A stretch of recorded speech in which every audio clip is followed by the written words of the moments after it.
I want to thank you for joining me for another Facebook and YouTube Live. This is Keith, and I'm the founder of Keith RN, which is a resource that website and other resources, and a creator of just tools to help educators transform the way they teach by developing the clinical judgment that your students need for both safe practice and licensure. And, even though kind of my tagline is transform the way you teach, really what this live stream is about, and everything that I do for nursing education and for nurse educators, is really this: how do you transform nursing education one educator at a time? And I really want to encourage you that every one of you who are watching this or watching this on the recording or are using Keith RN resources, you are being part of the needed change, the transformation that's needed in nursing education. I want to thank you for all that you are doing to be part of that needed change. And so I just would love to know who's out there tonight. If you want to communicate and just put your name in the chat, let me know who's out there. I've got the chat in front of me here. I just want to thank you again for taking time out of your busy schedule. As many of you are wrapping up the school year, I think you're excited about that. A new end of, whenever we have an ending, there's a new beginning. And there's a lot of things that are out there in nursing education right now. We're going to talk about a couple of trending topics we're going to talk about in the Facebook group, Teachers Transforming Nursing Education. We're going to talk about the science of learning. But really, one of the things that I wanted to touch base with you all tonight, and before we get started, is just kind of asking you a real simple question. To prepare your students as we look ahead to just a couple of years for next generation NCLEX and what that looks like, what clinical judgment model is your program intentionally integrating into the curriculum so that from the beginning of the program to the end, you're leveraging and you're using clinical judgment to really strengthen and transform your program to develop that judgment? And then I'd like to know your rationale, really in just a concise way. Why? Why are you using that model? So for example, we have Tanner's clinical judgment model. We have the NCSBN clinical judgment action model. Nursing process is actually a clinical judgment model. And so I just love to know kind of what you're using out there and your rationale. Because one of the things that I've seen in the Facebook group, and one of the things I just want to throw out there, is that if you're not already a member of the Facebook group, Teachers Transforming Nursing Education, it's really something I want to encourage you to be a part of. I'm the admin for that group, and we've got 7,700 now, almost 8,000 educators from around the world who are supporting each other, who are basically putting comments and posts and questions. I ask questions, and I love to get feedback to help strengthen what I do as Keith RN. So if you're looking for a support network, and every nurse educator needs it, we can't do it alone. We can't transform nursing education alone. Be a part of that group, Teachers Transforming Nursing Education. It's a closed group, so I gotta know you're a nurse educator. Give me some details. I'm not going to spam you. I just want to make sure you're not a student or anyone else who doesn't belong. So want you to be aware of that. And if we had a great conversation 2 weeks ago. We talked about the science of learning and had some really powerful discussions on a couple of questions that educators had that were trending in the group 2 weeks ago. So if you missed that, I have a Facebook page that's separate from the educator group. It's called Keith RN, Think Like a Nurse. And you can go to that Facebook page, and on the video link right underneath the banner, you can access the links to not only last time's webinar, as well as I've been doing this now for almost a year, about every 2 weeks. So I've got some great topics that are no cost, easy access. Please access those, share them with your faculty and other people. So thank you so much for all that you're doing. But when it comes to just the monologue, what I wanted to just briefly share is that when you're looking at the next steps, next gen is just around the corner. And, we're looking at how do we teach the clinical judgment? What I'm seeing a lot of educators do that I would just like to kind of just caution you about is adapting the NCSBN clinical judgment action model. That model of the NCSBN, we need to remember something that's really, really important. It is an evaluation model only. It's never been designed or even been tested to inform nursing practice and clinical judgment and how a nurse does that. Now, it borrows from like 3 different models, but this amalgamated model has not been tested.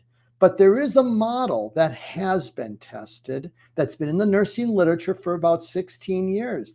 And that's Tanner's clinical judgment model that in essence comprises of 4 essential steps of what does the nurse notice?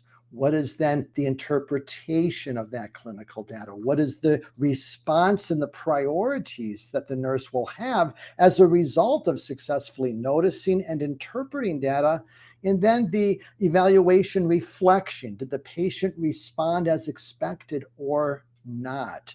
And I want to encourage us in nursing education, if we're going to establish a curricular model of clinical judgment, let's focus on Tanner's clinical judgment model. And there's some practical ways that we can do that because we can actually do both. Tanner's model captures the essence of the NCSBN model, but we need to remember that practice doesn't speak the NCSBN. They don't use the words cues and hypotheses that are really foreign to practice. And so we really want to make sure that we continue to close the gap between how nursing is practiced or how it's taught and ultimately how it's practiced. And so we really want to make sure that we don't inadvertently contribute to that gap by using a model of clinical judgment that is a curricular model that was never designed to be a practice model. And we must never lose sight that nursing is about preparing students for practice.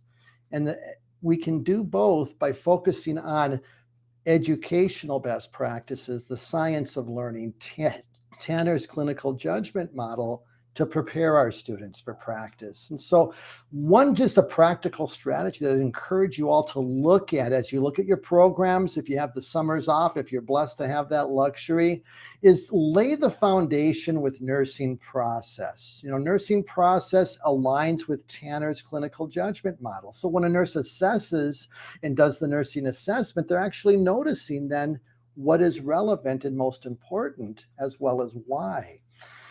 Lay the foundation with Tanner's framework and nursing process in the first 3 to 4 semesters of your program. As you approach the final semester, preparing for NCLEX, then we can bring in the NCSBN action model because that is what they're going to see on the NCLEX and Next Gen and what those 6 steps will look like and how they align with Tanner as well as nursing process. And so it's just another kind of layer, but if they have the foundation laid with Tanner and nursing process, your students will be well prepared for both clinical practice and Next Gen. So just want to encourage you to take a look at that. And so I'm just kind of looking to see if there's anything don't have any specific comments in the chat at this time, but I do want you to know I have a YouTube that that's going to be in the chat here shortly, and it's on understanding clinical judgment, and it looks at Tanner's, looks at nursing process, and I want you to take a look at that, and it will help you to kind of put it all together and really do all that you can to prepare your students for Next Gen as well as practice and what that looks like. And I think it's important to remember too that when it comes right down to it, Next Gen test questions, those only going to be about 10% of the current NCLEX. It's not going to be every question is going to be a 6-question case study. They may see just 1 or 2 of those. If they do a 75 question and they're very strong students, they'll see just a small amount of Next Gen questions. And so let's just kind of hold that loosely.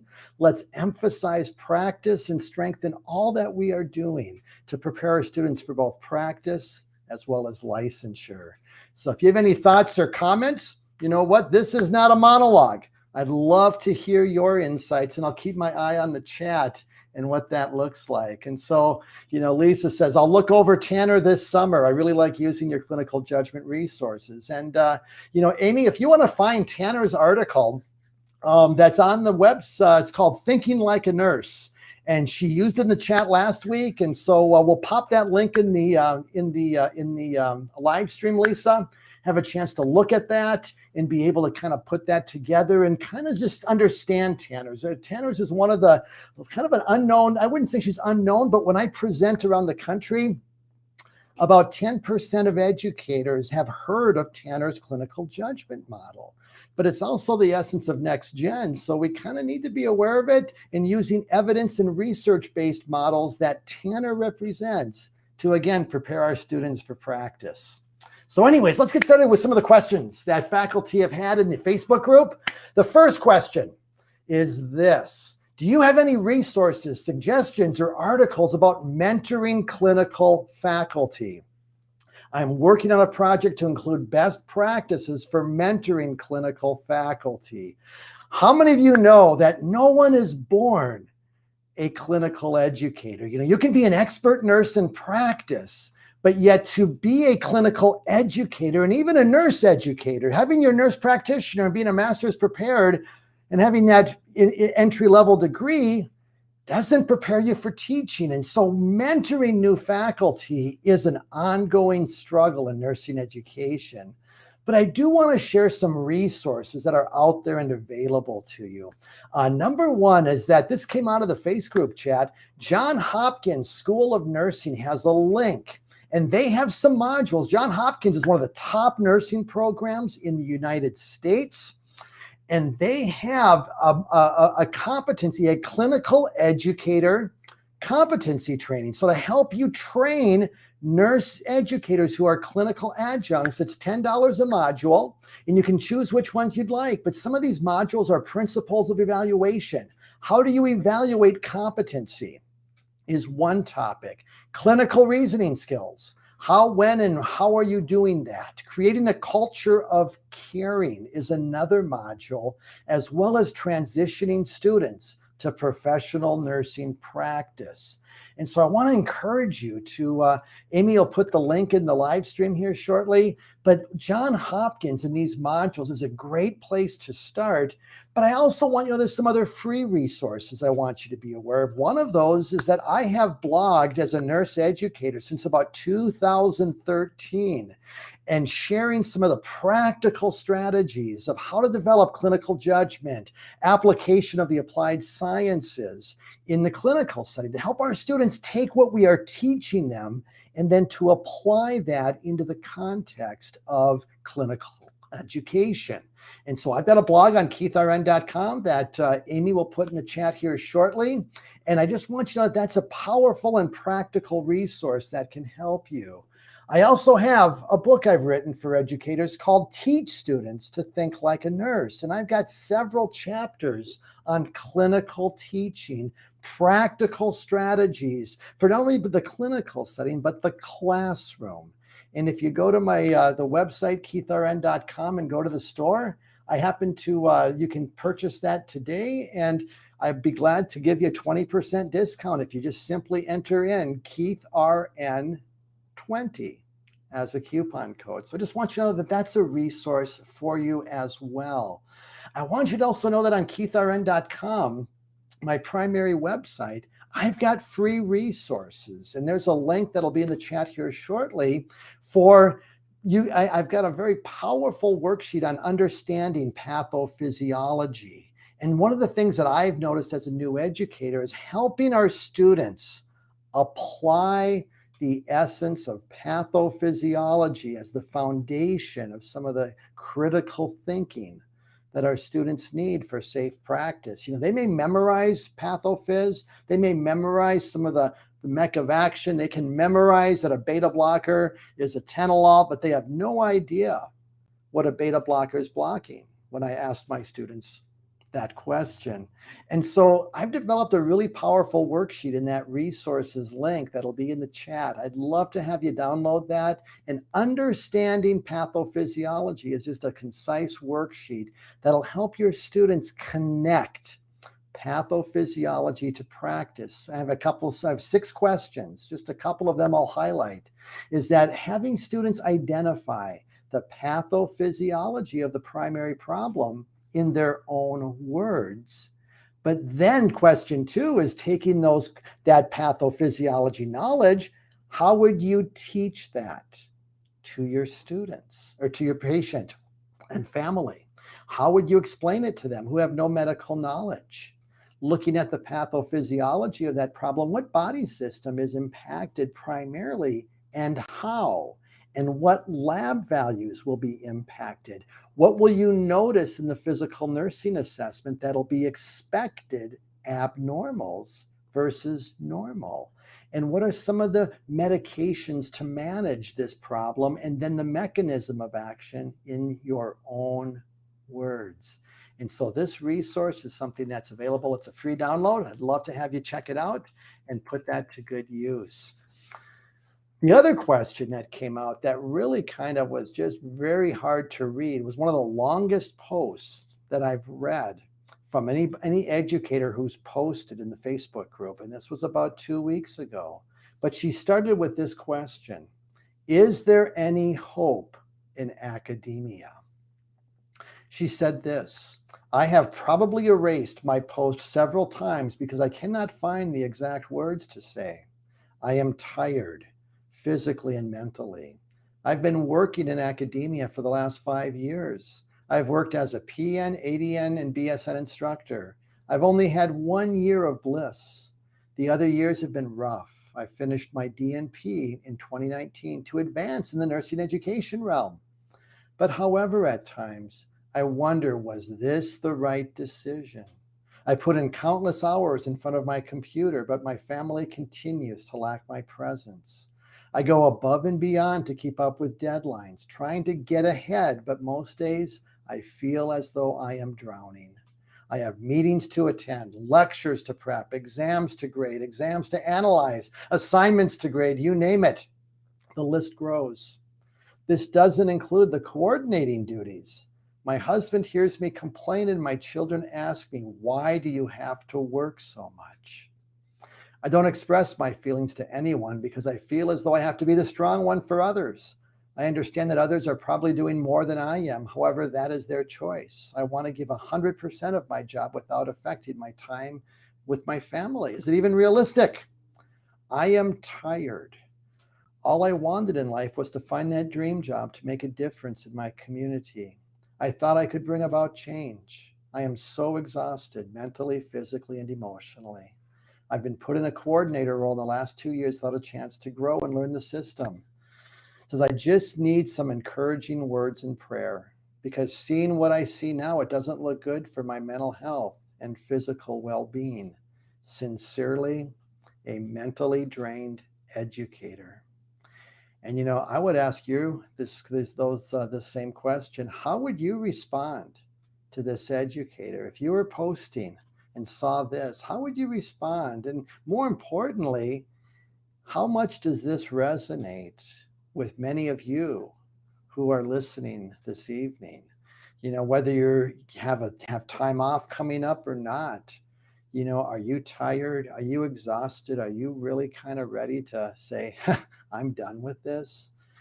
This is challenging times in nursing education and nursing practice. This is unprecedented. And I think there's numerous challenges that we're facing. And I think it's really important that we step back from what we're feeling and recognizing that we're human.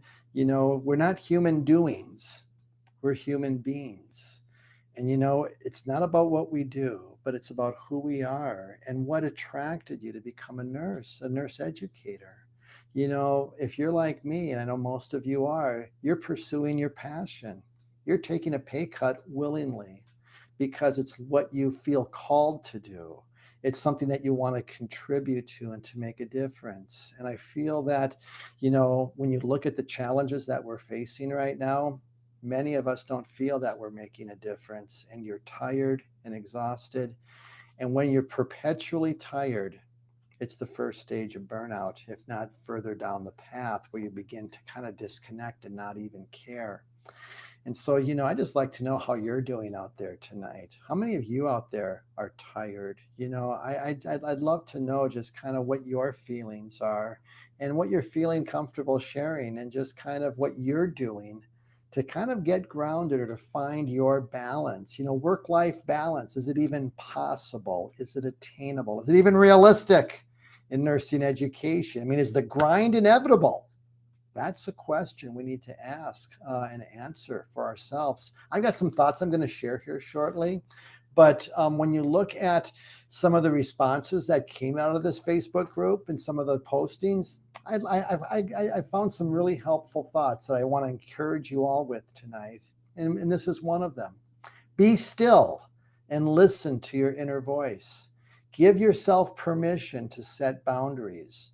No text and emails on the weekend. You set the precedence, not the students, not the job, not your peers, you. Honor yourself, and you will be a better you, as well as a better educator. I love that. It's so true. And, we need to sometimes be still. And, even David the psalmist said in Psalms, be still and know that I am God.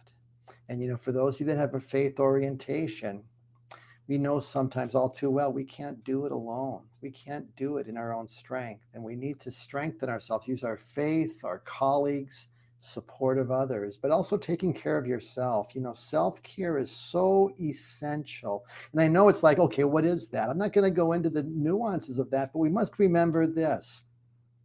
You remember when you go on flights, and many of us haven't flown for a while, but remember with some of that routine, if the cabin decompresses and the oxygen comes down, what do they say? Do they say help others first so that you can basically be the hero? No, they say you get the oxygen for yourself, apply it for yourself, and then you help others. And I think that's a really powerful life principle that we need to remember, that, if we don't take care of ourselves, and you define what that looks like, I'm going to share some thoughts here in just a moment or two. But the bottom line is that if we don't take care of ourselves, if we don't have something to give of our authentic self, we're not going to be that effective. And we're just going to we're going to dry up, blow away, and we're going to burn out, and we'll flame out. And nursing education needs you. We need you right where you are. We don't want you to flame out unnecessarily. Another educator said this: you can't pour from an empty cup. Take time for yourself and family. The job will be quickly filled if something happens to you. It will go on. And sometimes you just have to say no. And that's kind of where we need to set some boundaries and what that looks like. And another educator said this: you're totally replaceable at work. You're not replaceable at home. Home is your real life, and keep that perspective always. And I basically, as I looked at this really hit home for me, because what many of you may or may not know is that, Keith RN never had a vision to be a business. I innovated my classroom about 10, 12 years ago after I read this book by Dr. Benner, Educating Nurses, A Call for Radical Transformation. Back when it first came out in 2010, I was a brand new educator, but I recognized the need to change, to bring these changes that Dr. Benner advocated, because we do have a gap between how nursing is taught and how it's practiced. And, the things that she talked about, bringing context to the content and everything else, I responded to that. I created case studies for my students. I was asked to speak at a national conference, created a website, and the rest is kind of what it is today. It's been growing, and I'm very thankful for that. But you know what? I basically am also tired. I'm also kind of looking at 10 years into this journey, and it's like, Keith RN can sometimes be my identity, and I've made it my identity. It's my value. It's my sense of worth in what I do, that what I do gives me value and worth. How many of you struggle with a performance-based self-worth that you got to perform, you got to do to feel good about yourself? I want you to know that's a lie. That's a lie. And it's something that we need to recognize that you have value. I have value, not because I'm Keith of Keith RN. Who cares? I'm a father, I'm a husband, I'm a grandfather. I have other things that define me, including my faith that tells me that I am a child of God. Even if my students' evaluations don't reflect that same understanding. You know what? A lot of us are crushed by our student feedback at the end of the semester, end of the year. Many of you may be crushed because your students are uncivil, they're mean. There's a lot of things that they are not recognizing the value of what you do. And we need to recognize that what you do doesn't define your self-worth and who you are. And we need to step back and recognize that you are valuable just because there's only one of you. And that gives you infinite and incredible value and worth, just like Mother Teresa. She saw the dying of the poorest of the poor, of the lowest castes in India. But she saw Jesus. She saw the value that they had, and she cared for them and loved them. You have that same value, that same worth. And so as we need to step back, I think, as educators and say, who defines me? Who defines my value, my purpose? And I think we need to step outside the box of education to define that, because you know what, your career is going to come and go someday and you'll be forgotten. But what legacy do you want to leave behind? And I think it's important that we think bigger than our education legacy, our life legacy. When you look at, your priorities, work is not your life. It's something that you do, but it should not define you as an educator or as a person. So I want to encourage you all as educators who are listening to this tonight, identify your priorities today. As you look at take some time to reflect in the days ahead, whether you have the end of the school year or not, use this weekend to reflect and ask yourself, what's really important to me? Is it my faith? Am I important? My husband, my significant other, my children, grandchildren, you name it. Make a list of those essence of who you are and what's important to you. And then ask yourself, are you basically making time for what's most important? It's like the relationships, the tyranny of the urgent is always drawing us to the most urgent, pressing needs, like this nurse educator had to share about, everything that's just pulling her, the tests and the students and the emails and all the urgent. But in the midst of the urgent, what was getting forgotten and what was getting lost in the shuffle was what was most important to that educator, her family, her husband, spending time with them. She's spending 60 plus hours a week, not able to spend that time. And I think it's important that, we can look at our schedules a little differently. And I want to encourage us to kind of look at our schedules and say, okay, what's really most important to you? Is your spouse or significant other, your children, your faith? Where are they in your schedule? You know what? You got 24 hours a day. You sleep X amount of hours. Are you scheduling time? Are you slotting in? We schedule our Zoom meetings and we show up on time. We schedule our classes because they're important. We need to do the same thing with those other life priorities, such as relationships, as well as yourself. I've been doing, you've got to take care of yourself, and whatever that looks like, to rest, because, the root word of restoration, ironically, is the word rest. We need rest as well. And so I just want to encourage you all to, there's one book that a couple of principles I want to share with you. One is creating a life plan. Michael Hyatt, because he's a business kind of entrepreneur, advocate, he's got some very great information on productivity. And he has a link on a blog he's written that was about 7-8 years ago, but it's still relevant today. It's called Creating a Life Plan. And Amy's going to put that link in the chat. I want all of you who are listening to click that link, put it in your bookmark. Don't have to maybe go there tonight, but save it.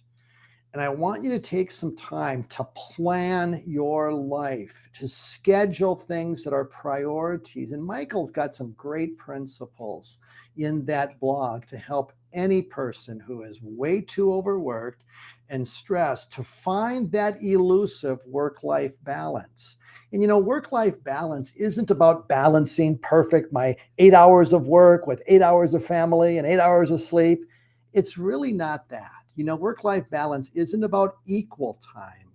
It's about appropriate time to those things that are most important. You don't have to spend 6 hours with your spouse every night. I don't think my wife would get tired of that. But if I can spend 1 hour of quality time just talking, connecting, and just communicating 1 to 2 hours a night, boy, you know what? We're good. And so again, making time, but scheduling time. And there's one book that Michael, I just finished reading, and I'd encourage you all to take a look at this, that also Michael wrote. It's called Win at Work, Succeed at Life. 5 Principles to Free Yourself from the Cult of Overwork. That fits a lot of nurse educators, including me, because I'm way too driven and have put way too much into my business. And it's cost me in my family and my marriage. And it was a sacrifice that was very foolish to make at times. And I'm resolving to do things differently. We can choose our schedule. We can choose our priorities. And so as we look at this educator, who I think is a lot like many of us who are listening tonight, let's really make it a priority to change, to do things differently, and again, I know the demands of nursing education, but one thing I want to just kind of a principle to think about: work is like water. It's like a river. And that river, if you don't have boundaries on the Mississippi River, what's going to happen? It's going to flood. And you know what it does? It destroys when it goes over its banks. We need to channel our work life. Yes, those demands are there, but let's prioritize, let's stay focused, let's be as productive as we can in the time that we designate to work, and let's have some hard boundaries, because without the banks, it's going to flood. And that's what happened to me as a new nurse educator. It happened to me as an entrepreneur with Keith RN, and it was destructive, both personally and relationally. And you know what? We got one life, guys. We got one life. Let's make the most of it so that we make a difference, especially to those that matter most, which is really those relationships that we've been given. And once we're tanked up and we have something to give, we can then give fully to our students with a full tank of presence, of valuing them, not being stressed, not being irritable. There's times where I'm just cranky, even with some of the things that, that just kind of just rub me raw sometimes. And it's like, okay, Keith, just, why are you got no reserves? It's like, it's like the warning light on your on your dashboard. Pay attention to it. If you're consistently irritable, consistently tired, don't just keep driving. That's the natural reflex. Just push harder, keep driving. Can't stop, keep going. Please don't do that. Life is too short, and I want to encourage you to pursue that balance. But one thought to consider: this, you got to be intentional. You must be intentional with your schedule, because one of the comments that Michael had in the book that I thought, and I want you to never forget this: nobody drifts to your destination. You don't just get there by chance. You've got to design it, and you've got to be intentional to design the life that you want as an educator and as a person. We can't let all the demands of academia pull us wherever it wants us to go. We have to learn to say no to some responsibilities and do what is just, do our best, but we don't have to do everything that is asked of us. And we need to remember, again, to not drift. We got to be intentional and to design that life plan. So, I don't want to preach, but I just want to share my heart, and I hope you find that helpful as we look at I think as educators, we've got to have something to give so that we can make a difference. So in closing, those were our two questions, and I hope you found those really helpful and what your takeaways. I'd love to get your takeaways. So, in the chat, if there's something that really resonated with you, pop it in the chat. And as we get towards the end here, we'll kind of wrap it up and comment on that. It takes about 30 seconds for that delay to get into my chat. So I'd love to know what you're thinking and know what you're feeling right now in nursing education and what you're doing to help you find that elusive work-life balance. But in closing, let's talk about the science of learning. When we're teaching clinical judgment, for example, and everything that is important and need to know in nursing education, we want to make it stick. So I'm going to close with just some practical principles of the science of learning. And last week we talked about situated cognition. It's a very big word. In fact, Dr. Benner uses it in educating nurses. She talks about teaching for salience, situated cognition. And I had to really read that about 3 times and look up some terms to figure out what that meant. But, that's actually what Dr. Benner is talking about. We need to transform nursing education. We need to situated cognition. It's real simple. It's bringing context to the content. That meaningful learning requires that content be provided with the context so it can be applied and then it sticks. Because what our students need to make learning stick, it has to have a context for it to be retrieved in the memory so that it's not just abstract knowledge. That's the weakness of textbooks. That's why regurgitated textbook PowerPoints, whether they're from a textbook publisher or your own, are really weak learning because there's no context. It's lots of information, and we need to retrieve that with a context. And that's why case studies and case-based learning can be so powerful to teach a practice-based profession. So I talked about that a little bit more in depth last week, but what I want to talk about today is a theory called cognitive load. And cognitive load theory is really fascinating. And it helps us to understand why TMI and infobesity is an enemy of making learning stick. Because in essence, your prefrontal cortex has only so much short-term memory that it can retain. It's actually quite limited before it is actually saturated, and like a sponge is saturated with water, everything that's excessive is dripping on the floor. So Dr. Benner talked about in the book, teaching for deep learning of what's most important. What she's really advocating for us to do as educators is to simplify and to limit the learning. So we are focusing on essential, need to know, not all the peripherals of the textbook. And so therefore, we want to bring not only context to our content, but then the 1-2 punch of the science of learning is then limiting knowledge, and that what we're teaching, that actually less is best because it's going to be retained and remembered.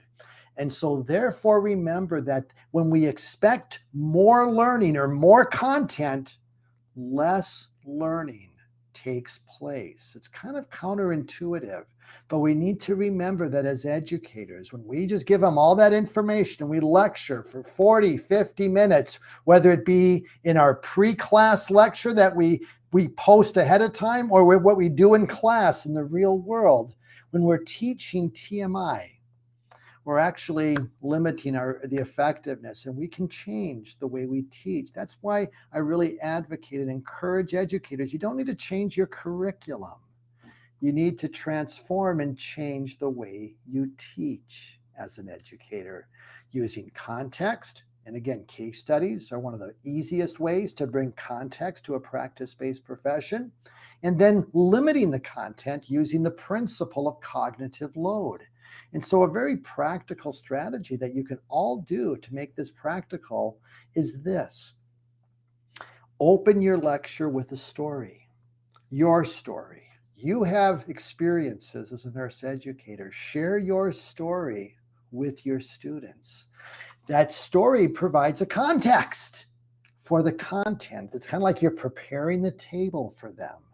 And now they're coming. They have a story that they can put into context. That's why the parables that even Jesus taught, the Good Samaritan, that story is still with us 2,000 years later in our culture as Good Samaritan laws, or this person is a Good Samaritan. That's the power of your stories. The other thing to keep in mind is to end your lecture with takeaways. Now, in essence, have 3, no more than 5, need to know takeaways. So if you've presented a very concise lecture, I advocate a scrambled classroom of 20 minutes, no more, of essential need to know content with the page numbers so your students can go to their textbook. You don't have to teach it all. But then end it begin with the story, end with 3 to 5 takeaways, saying these are the 3 points I want you to remember. And these are essential to this content. If you remember nothing else but bum, bum, bum, you're going to have what it takes. You're going to remember what's successful to be a thinking nurse. And so cognitive load, and you can Google that term, cognitive load theory, and get more information. There's just, I love the internet. There's so much information. But again, use legitimate websites and what that looks like. There's a lot of information on both cognitive load and situated cognition. My goal isn't so much to focus on the science of learning theory, but how to make it practical and actionable so you can transform the way nursing is taught. And Sally Kennedy, who wrote an online textbook, said it this way: if anything is to be known by a student, not everything can be taught. That's a powerful principle. So again, let's avoid the trap of teaching everything. And one just kind of principle that I'll share to kind of help you all to consider, how can I shrink my content down? How can I focus on that need to know and avoid infobesity? Real simple. Number 1, teach what is most common. For example, this is much easier to do like with the medical problems and the things that we have out there, like with pneumonia or the respiratory or the concepts that we're teaching. But let's, in essence, focus on what's the most common problems, not everything in the textbook. Find out what those top 3 to 5 problems are in your community or within your geographic area of the content that you're teaching.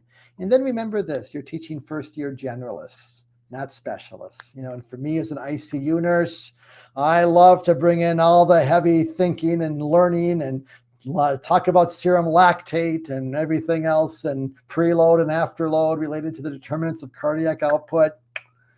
Nicely intended, but it was too much for first-year generalists. So I think some of us can move in that direction, but let's remember that. And so if we just remember that we're teaching first-year generalists, we can keep it simple and focused on what's most common to clinical practice.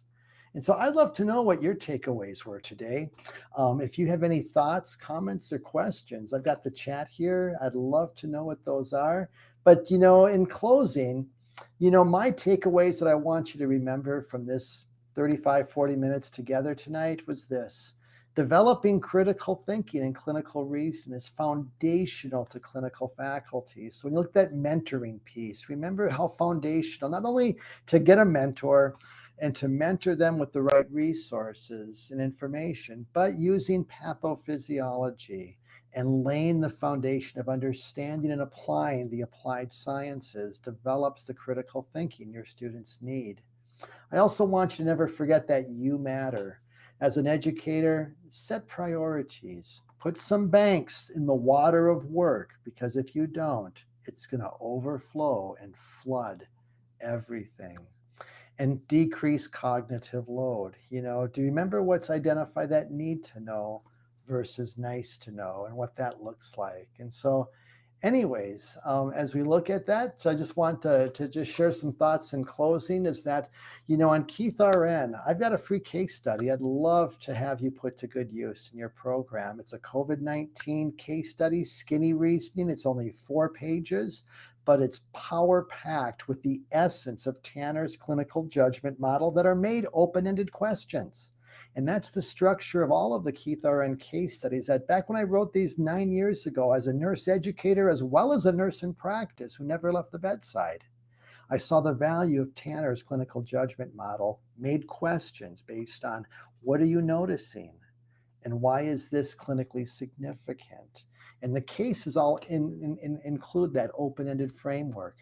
I also have an all-inclusive membership that has over 110 case studies called Think Like a Nurse, that has webinars with contact hours, 110 topics across the entire curriculum. And that's really my best value that I want to encourage you all to consider. If you're a departmental member, I have office hours tomorrow at 10 o'clock to 12 noon Central.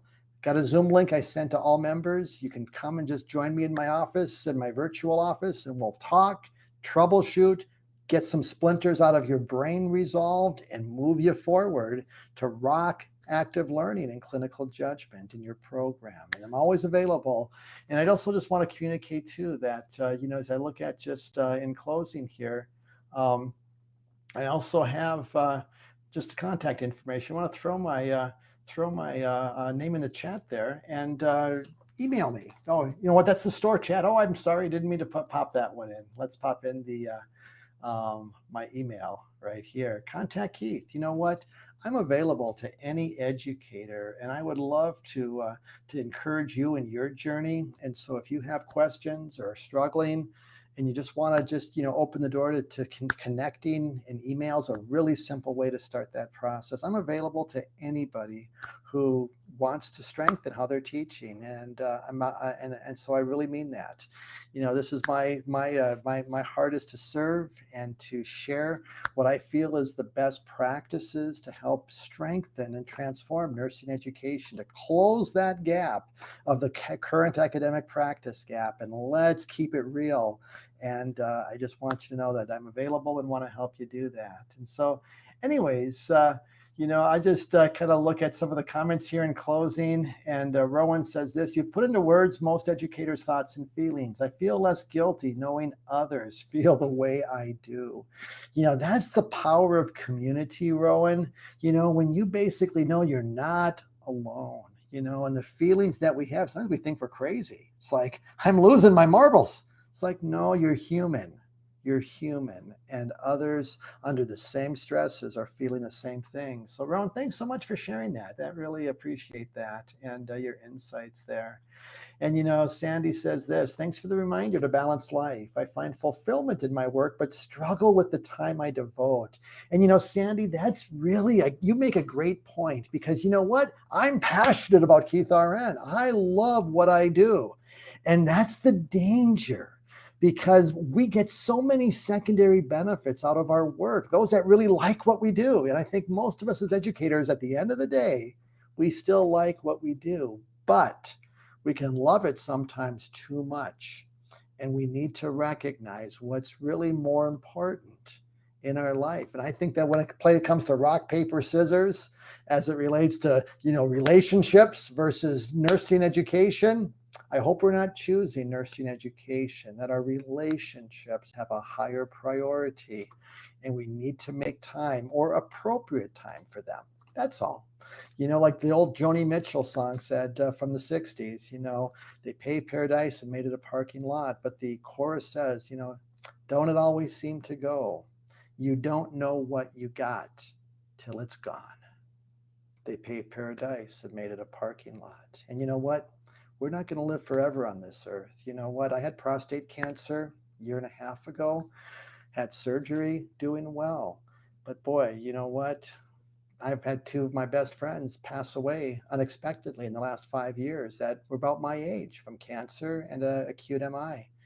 You know what? You don't know what you got till it's gone. And these relationships that are here today could be gone tomorrow. So again, let's make time for what's most important and what that looks like. And so I want to thank you for taking time out of your busy schedule tonight. This is Keith of Keith RN. It's been my pleasure to share my heart with you this evening, and I wish you the best as you pursue your passion to make a difference and transform the way that you teach in nursing education, leaving your legacy in all that you do in both academia as well as, more importantly, in your family.